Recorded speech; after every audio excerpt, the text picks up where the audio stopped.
Y la viñeta que hemos elegido es la de Martínez en El Mundo, en la que vemos a un político caminando de espaldas, en solitario, y que reflexiona: cada vez hay que patearse más la calle para mantener el coche oficial. Y es todo de momento en este repaso a la prensa. Esperanza. Gracias, Alberto. Hay que patearse la calle. Buenos días, Teresa Rodríguez. La calle, los autobuses, los trenes, la mejor forma de conocer el estado de la sociedad, su forma de verlo, y por eso nosotros renunciamos a los coches oficiales. Hay que estar siempre conectado con la gente a la que uno representa, si no...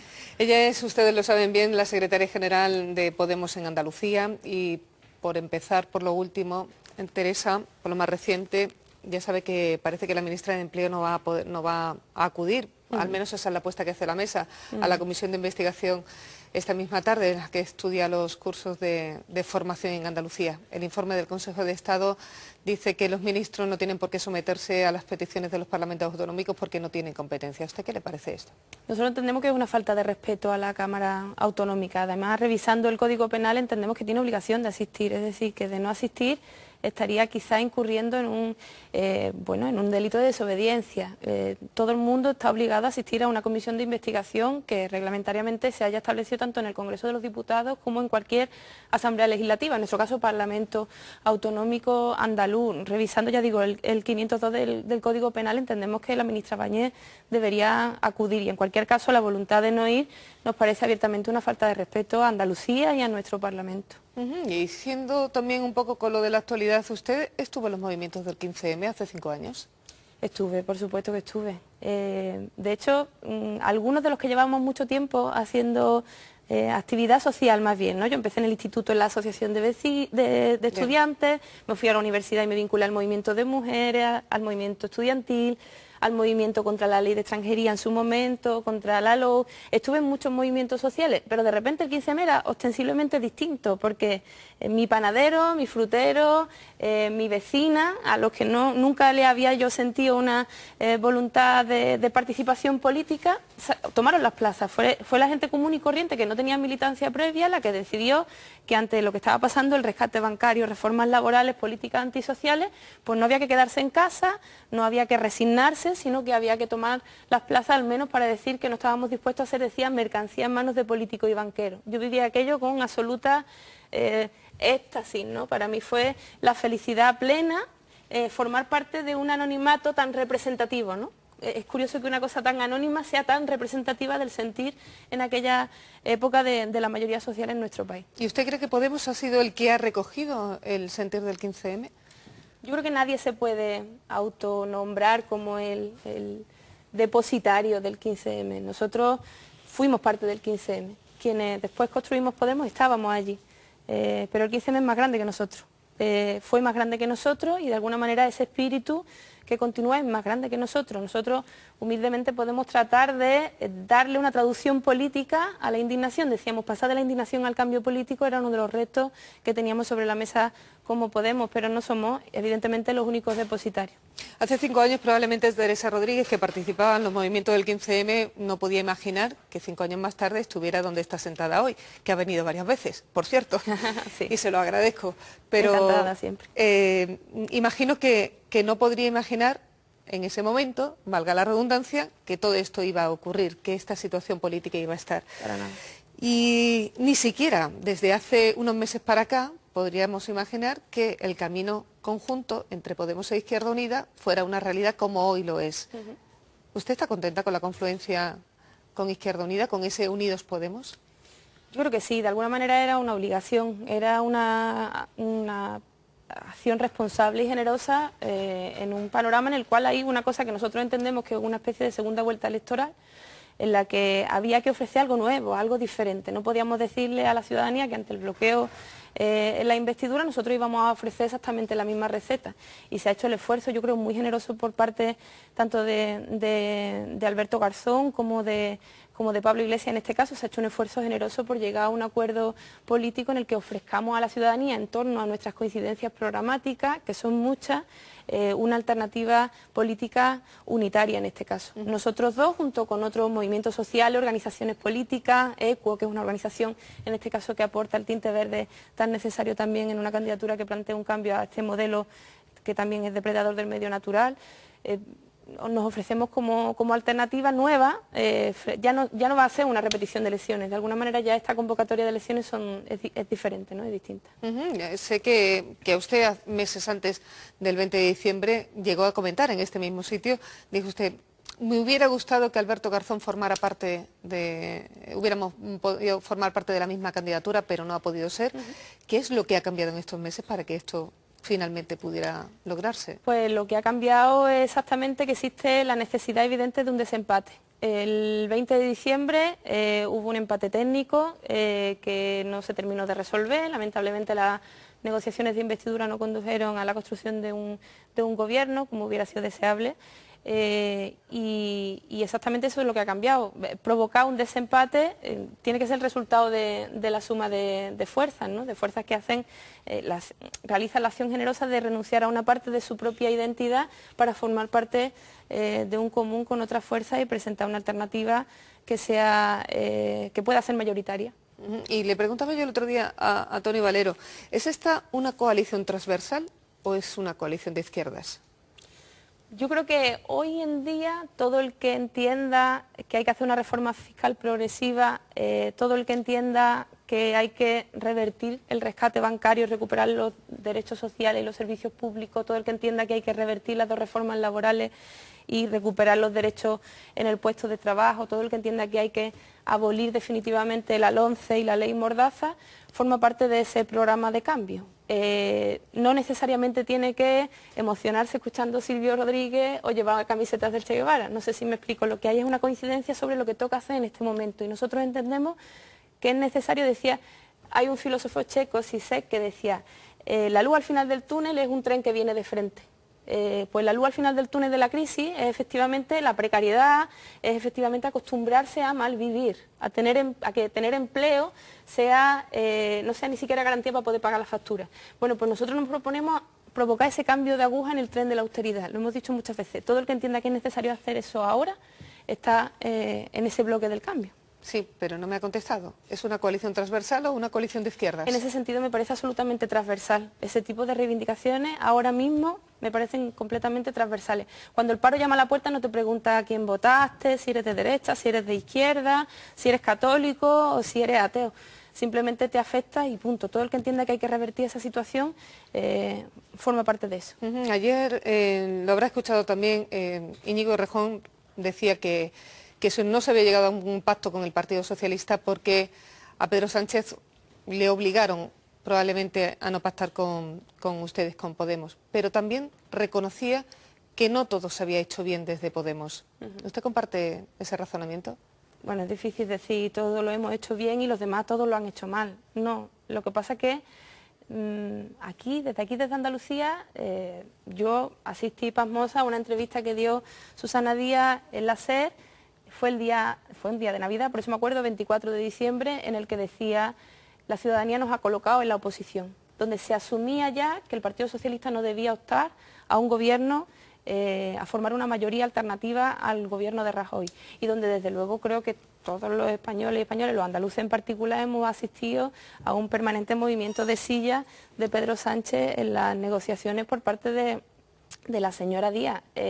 Yo creo que entiendo una parte del Partido Socialista que sí tiene voluntad de negociación con Podemos y hay otra parte que entiende que el crecimiento de Podemos atenta contra su propia supervivencia. Es decir, creo que hay una parte del PSOE que lejos de estar pensando las políticas que son necesarios implementar para cambiar la realidad de nuestro país y la dinámica que vamos cogiendo, la salida de la crisis esa en términos de muerte de los derechos sociales y laborales, en vez de estar pensando en eso, están pensando que Podemos lo supere en votos en la muerte del PSOE y por tanto la pérdida de su estatus personal. Es un atentado contra su propia carrera política. Yo creo que hay esas dos almas en el PSOE, intuyo que las hay. ¿Y tan malas son las relaciones entre Podemos y PSOE de Andalucía? Lamentablemente lo son, lamentablemente lo son. Es verdad que luego en lo cotidiano, en el día a día, en las comisiones, en el trabajo político más concreto, sí hay bastante más cercanía de lo que después trasciende a los medios de comunicación. De hecho, nosotros de alguna manera hemos sido el espacio en el que el Partido Socialista se ha apoyado. ¿Para qué? Pues para preservar la fiscalidad andaluza lejos de quienes querían eliminar los impuestos a las grandes fortunas. Hemos sido los que hemos encontrado un acuerdo para decir que el tratado que se está negociando en secreto con Estados Unidos puede perjudicar gravemente a Andalucía, los que hemos tejido alianzas planteando que es necesario derogar la LONCE. Hay muchos más acuerdos, si se ven los resultados de las votaciones coincidimos muchas más veces evidentemente con el Partido Socialista. Lo que pasa es que el gobierno, en este caso de Susana Díaz, creo que ha decidido bunkerizarse.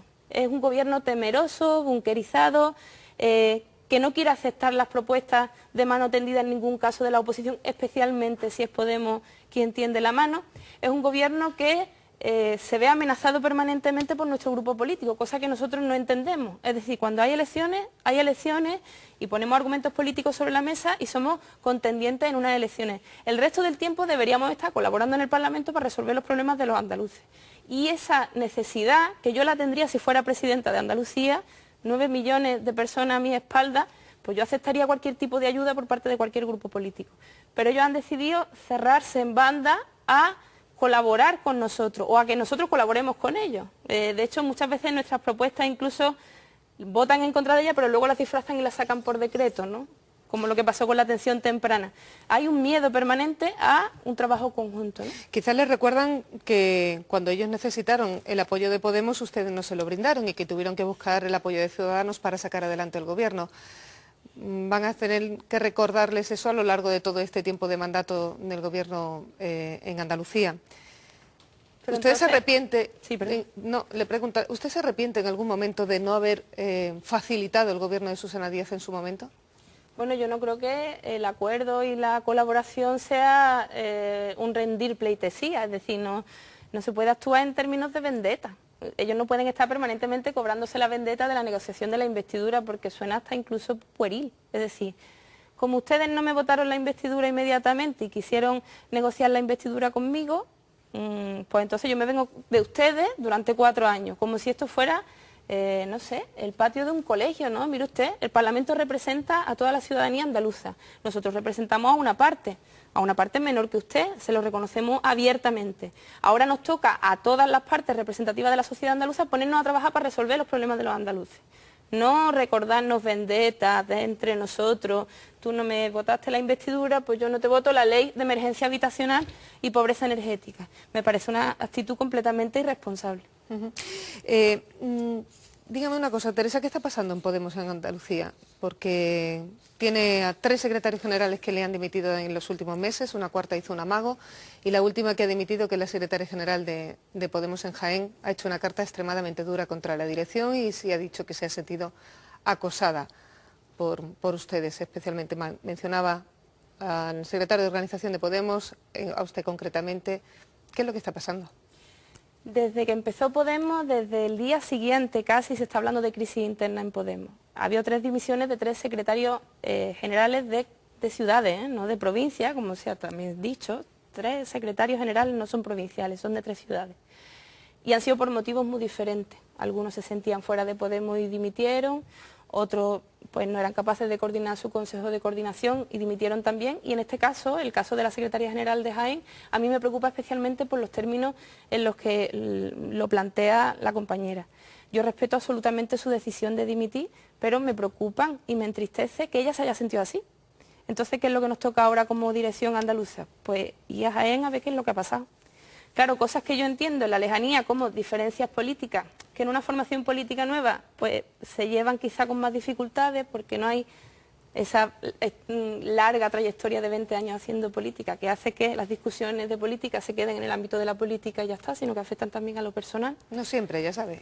Ya, pues en este caso han ocurrido, entiendo, en Jaén. Entonces, ¿qué es lo que nos toca? Pues ir a Jaén y ver lo que ha pasado.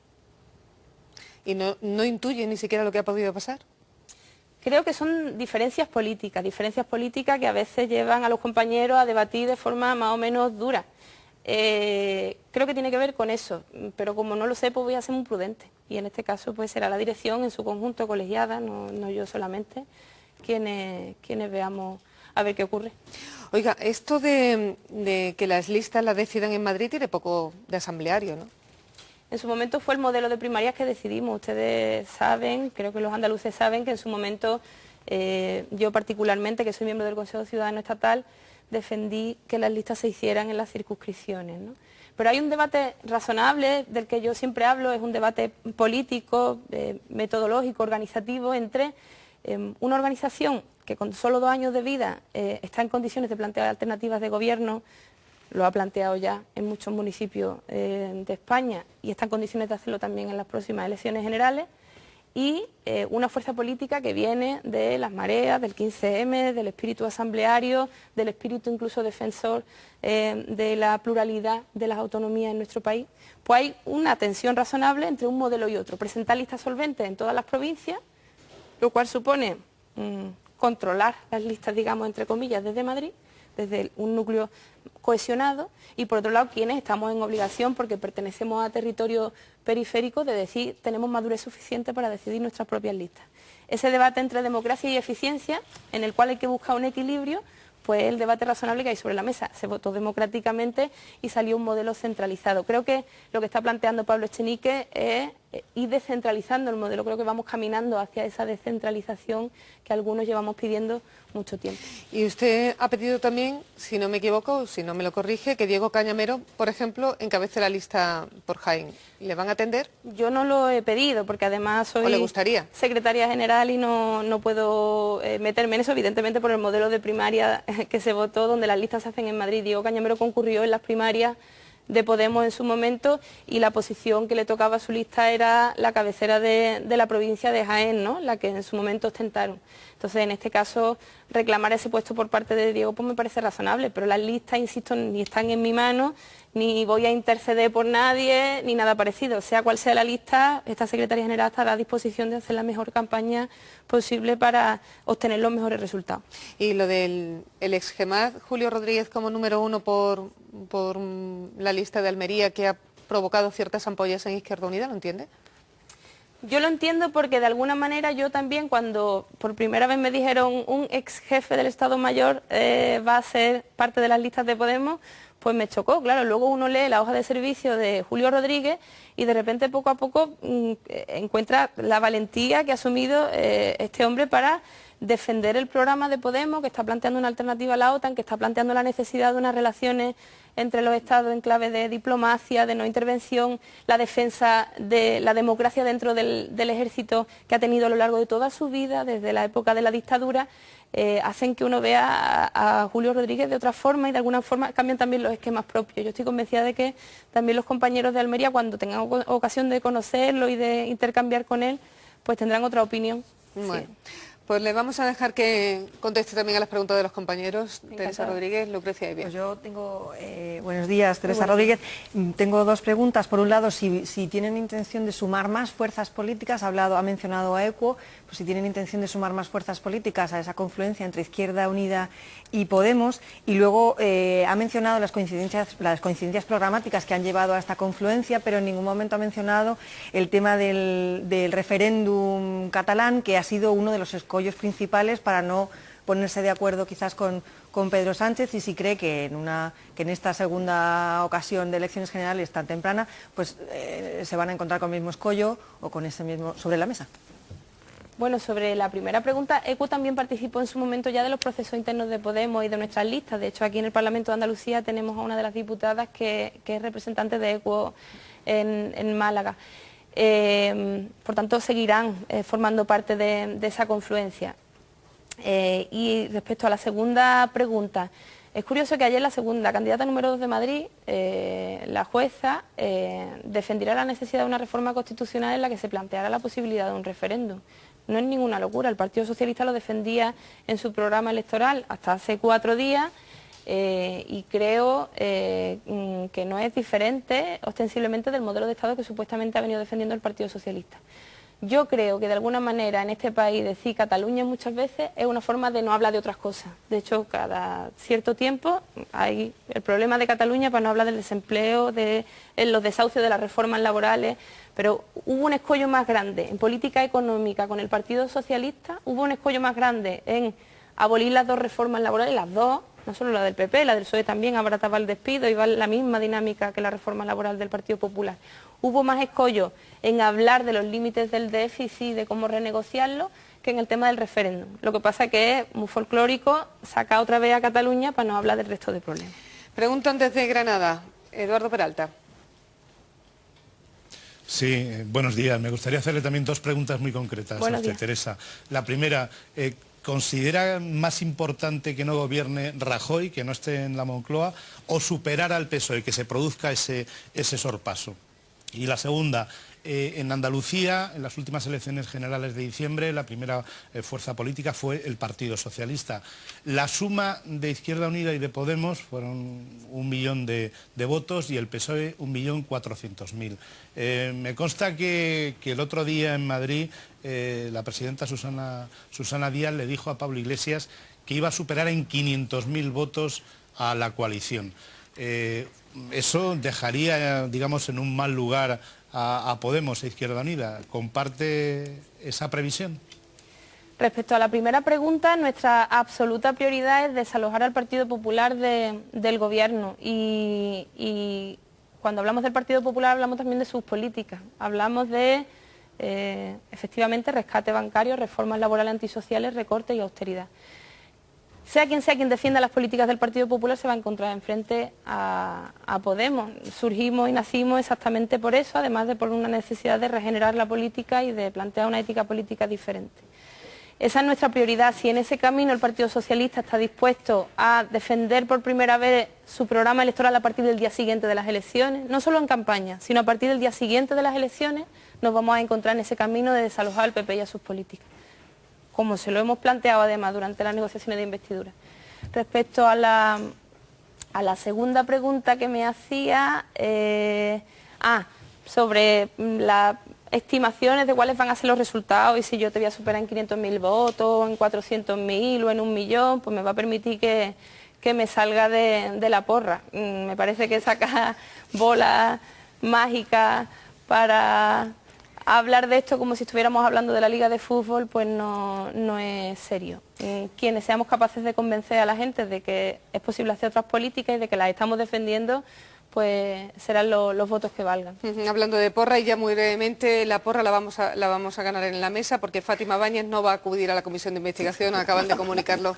Teníamos que habernos apostado el Ministerio de Empleo, teníamos que habernos apostado algo. Tremenda noticia. Nos teníamos que haber apostado un botellín. La acaban de comunicar desde el Ministerio de Empleo a las oficinas del Parlamento. Juan, muy brevemente, por favor. Tenemos dudas sobre la legalidad de la incomparecencia. Hola, Teresa, ¿qué hay? Hola, muy buena. La tercera vez que coincidimos aquí, ¿eh? Te iba a preguntar una cosa solamente. De verdad, cuando después de las elecciones de diciembre, la postura de Pablo Iglesias y de Podemos era procurar de verdad un gobierno con el PSOE, o era una estrategia porque se pensaba que la repetición de elecciones le convenía a Podemos, porque ya se estaba pensando incluso en la confluencia con Izquierda Unida. ¿De verdad era sincero, usted cree? Porque lo de ofrecer la vicepresidente, o sea, ofrecerse como vicepresidente, lo de la Calvi, etcétera, etcétera, todo lo que pasó nos daba la impresión de que se estaban buscando buenas relaciones.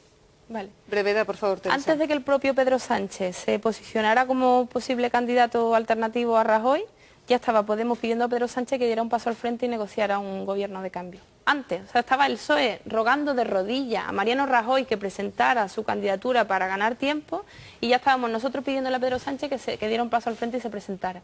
Porque tenía a todos los varones moviéndole la silla y tirándole de la chaqueta y de la corbata para que no diera ese paso al frente. Nosotros fuimos seguramente los que más hemos animado a Pedro Sánchez a ser candidato. Eso sí, se acabó lo de tratar al resto de fuerzas políticas como si fueran tus hijos menores. No, hablamos de tú a tú con el Partido Socialista porque no teníamos una diferencia de 1,5 puntos de voto. De 1,5 puntos. Eso no ha pasado en 40 años en este país. Ese es el problema que tiene el PSOE, que piensa que es la única alternativa al Partido Popular y que el resto es marginal. No, 1,5 puntos. Usted se sienta conmigo y de igual a igual planteamos políticas diferentes a las que está planteando el PP. Eso es lo que el PSOE no fue capaz de hacer. Pues así están las cosas en tiempos de precampaña. Teresa Rodríguez, secretaria general de Podemos en Andalucía. Ha sido un placer tenerla de nuevo en esta mesa. El placer ha sido mío. Muchas gracias.